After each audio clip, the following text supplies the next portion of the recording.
This is the Throwback, where we rewind the stories behind the screens and rediscover the moments that made television unforgettable. Before Netflix, before streaming, before we had to choose from 100 shows at once, there was one night a week where the choice was already made for us: Friday night. The smell of microwave popcorn, a blanket on the couch, and that glowing ABC logo flickering to life. If you were alive in the late 80s or 90s, you already know what comes next. Those four little letters that promised comfort, laughter, and family. TGIF, thank God. It's Friday. It wasn't just a slogan, it was a feeling. And for over a decade, it ruled the air. Tonight on the Throwback, we're rewinding to the era when TGIF was more than a lineup. It was a way of life, the night that belonged to everyone. In the days before on-demand, TV wasn't something you binged. It was something you waited for. And Friday night was sacred. No school tomorrow, no work alarms. Just 2 hours of laughter that every kid in America seemed to be watching at the exact same time. A BC's TGIF block was the closest thing we had to a weekly family reunion. The music, the jokes, the comfort. You'd sit down for dinner, then gather around the TV as the network's signature voice promised, "It's Friday night, and the feeling's right." If you remember that, you were there, at the height of the most iconic TV tradition of the 90s, the birth of TGIF. It all started in 1989. ABC executive Jim Janicek was looking for a way to bring families back to network television. Cable was starting to chip away at audiences, and shows like Full House and Family Matters were hits. But they weren't connected. So Janicek did something radical. He grouped the most family-friendly sitcoms into one block and branded it like a mini festival. He even convinced the stars of the shows to film short interstitials, little skits between commercials where the actors would joke about what was coming up next. It was TV that talked to you, not just programs, a full night of belonging. The first lineup: Full House, Family Matters, Perfect Strangers, and just the 10 of us. Within months, ABC's Friday nights weren't just ratings gold. They were part of the culture. Full House, the heart of TGIF. If you had to define TGIF with one show, it would be Full House. Danny Tanner, Uncle Jesse, and Joey taught a generation what family meant, even when family didn't look traditional. The show had that trademark balance: silly comedy and soft lessons. When the music cue hit, you knew a hug and a moral were on the way. Behind the scenes, Bob Saget was infamous for cracking adult jokes that made the live audience roar. So much so that producers had to reshoot multiple scenes. John Stamos once said the set felt more like summer camp than work. "We knew it was corny," he said, "but it was the kind of corny people wanted." It was comfort TV, and comfort was cool. Family Matters, when Urkel took over America. Then came Family Matters. Originally a Perfect Stranger spin-off about a middle-class Chicago family, it introduced a one-off character in episode 4. A nerdy neighbor named Steve Urkel. Jaleel White was supposed to appear once. Instead, he became a global icon. By 1991, Did I Do That? Was printed on cereal boxes, dolls, and even sneakers. Kids lined up for Urkel-themed Lunchables. But Family Matters did something important. It didn't just make people laugh. It portrayed a black family with dignity, humor, and heart, long before diversity was common on network TV. Harriet Winslow was strong, Carl was relatable, and Urkel, for all his clumsiness, had heart. Behind the glasses and suspenders, Jaleel White carried the show on his shoulders. He later said the fame was overwhelming. "I was just a kid. I didn't realize I'd become part of everyone's living room." Perfect Strangers. The forgotten pioneer. Long before Full House or Urkel, Perfect Strangers laid the foundation. It followed Larry and Balky, two cousins from different worlds, navigating life in Chicago. Their chemistry was electric, and their physical comedy was pure gold. In fact, Family Matters spun off from it when Harriet Winslow, the elevator operator from Perfect Strangers, got her own show. So in a way, TGIF started with Balky Bartokomous, the lovable foreigner with the heart of gold.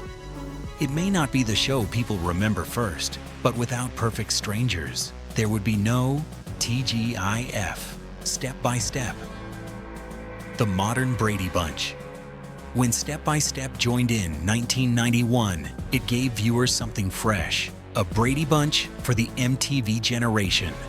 2 single parents, 6 kids, 1 blended household, and a beach house in Wisconsin. It had roller coasters, teenage crushes, and one of the best theme songs of the decade. We're Gonna Make It After All.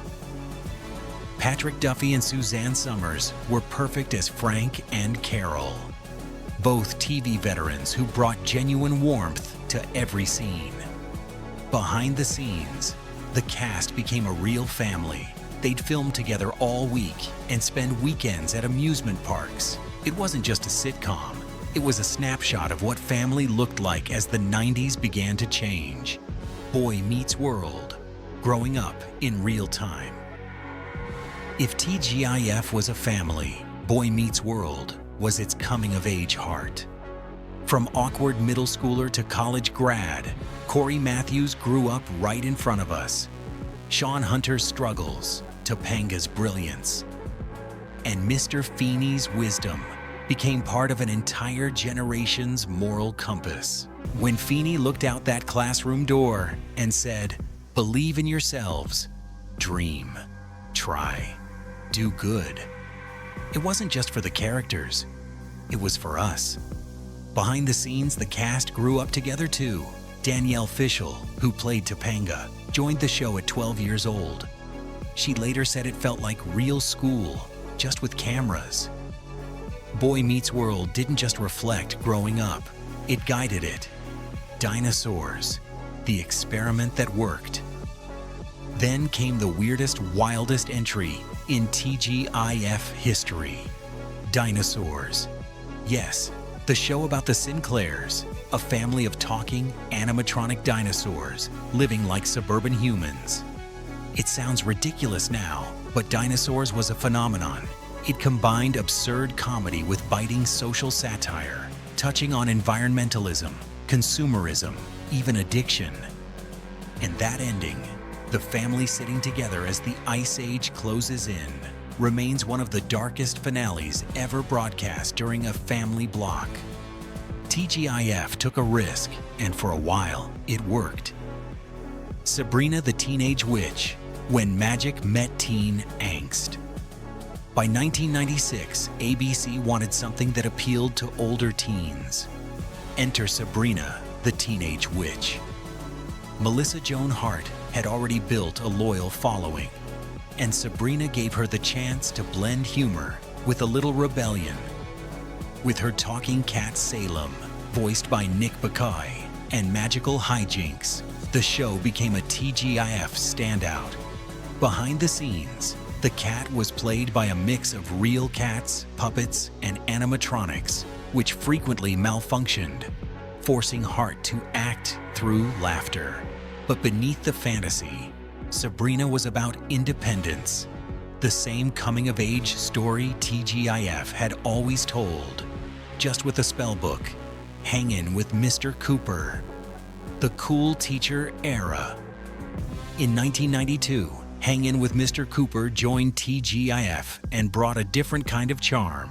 Cool, athletic, and funny, Mark Curry played a former NBA player turned high school teacher, bringing humor and heart to the classroom. The show felt fresh, especially as it showed positive representation for young Black audiences. Holly Robinson Peete and Raven Simone rounded out a cast that radiated charisma. While it didn't reach Full House heights, it captured something essential: that every neighborhood, not just the perfect suburban ones, had stories worth telling. The TGIF universe. A shared world before Marvel. Long before cinematic universes were trendy, TGIF did it first. Steve Urkel showed up on Full House. The cast of Step by Step popped up on Family Matters. At one point, there was even a crossover where Boy Meets World characters mentioned Full House on air. It made the TGIF world feel interconnected, as if every family lived just a few doors down from each other. Fans loved it. It was comfort continuity, the slow fade of an era. By the late 1990s, the magic started to fade. Cable networks were multiplying. Nickelodeon and Disney Channel started pulling younger audiences away, and ABC executives began chasing edgier comedies that didn't fit the wholesome TGIF tone. When Boy Meets World ended in 2000, it felt like a curtain call for an era. The final years tried to reinvent the block, adding 2 guys, a girl, and a pizza place, and you wish. But it wasn't the same. TGIF's final bow came quietly in 2005 when ABC officially dropped the branding. But by then, it had already become legend. The reboots and the memory. Years later, the nostalgia came roaring back. Netflix revived Fuller House. Disney brought back Girl Meets World. And reruns of Boy Meets World still draw millions of views on streaming platforms. ABC even tried to relaunch TGIF in 2018 with Fresh Off the Boat and Speechless. It didn't last, but the attempt proved one thing: people still missed it. Because TGIF wasn't just about the shows, it was about the shared moment. The feeling of being part of something familiar, funny, and safe together. What TGIF really meant. What made TGIF special wasn't just the jokes or the lessons. It was that for 2 hours a week, life slowed down. You weren't checking your phone, you weren't skipping intros. You were sitting next to your family, laughing together. And for a little while, everything felt okay. It was simple, it was sincere. And that's why it worked. Those shows didn't just entertain, they reassured. They told you that families fight, but forgive. That friends make mistakes, but come through. That growing up hurts, but it's worth it. TGIF wasn't just a lineup, it was a generation's soundtrack. A time when television felt like home, when the week ended not with stress, but with laughter. And maybe that's why we still remember it. Because deep down, we all miss that feeling. Not just the shows, but the ritual, the glow of the screen, the sound of that theme song, and the people who sat beside us on the couch. It's Friday night, and the feeling's right. Yeah, it really was.